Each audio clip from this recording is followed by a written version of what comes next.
वज़ीर इत्तलात पंजाब ने दावा किया कि बानी पीटीआई की क़ैद के सबसे बड़े बेनिफिशरी बुशरा बीबी और अलीमा खान हैं। पीटीआई के लोग खुद नहीं चाहते कि बानी जेल से बाहर आएं। अज़मा बुखारी ने कहा, जेल में कैद शख्स इंतशार फैलाने की प्लानिंग करता है और चेले बाहर मगरमच्छ के आंसू बहाते हैं। उनकी मक्कारियां और अय्यारियां कौम बखूबी समझ चुकी है।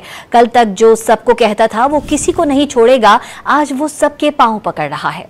वज़ीर इत्तलात पंजाब ने दावा किया कि बानी पीटीआई की क़ैद के सबसे बड़े बेनिफिशरी बुशरा बीबी और अलीमा खान हैं। पीटीआई के लोग खुद नहीं चाहते कि बानी जेल से बाहर आएं। अज़मा बुखारी ने कहा, जेल में कैद शख्स इंतशार फैलाने की प्लानिंग करता है और चेले बाहर मगरमच्छ के आंसू बहाते हैं। उनकी मक्कारियां और अय्यारियां कौम बखूबी समझ चुकी है। कल तक जो सबको कहता था वो किसी को नहीं छोड़ेगा, आज वो सबके पांव पकड़ रहा है। वज़ीर इत्तलात पंजाब ने दावा किया कि बानी पीटीआई की क़ैद के सबसे बड़े बेनिफिशरी बुशरा बीबी और अलीमा खान हैं। पीटीआई के लोग खुद नहीं चाहते कि बानी जेल से बाहर आएं। अज़मा बुखारी ने कहा, जेल में कैद शख्स इंतशार फैलाने की प्लानिंग करता है और चेले बाहर मगरमच्छ के आंसू बहाते हैं। उनकी मक्कारियां और अय्यारियां कौम बखूबी समझ चुकी है। कल तक जो सबको कहता था वो किसी को नहीं छोड़ेगा, आज वो सबके पांव पकड़ रहा है।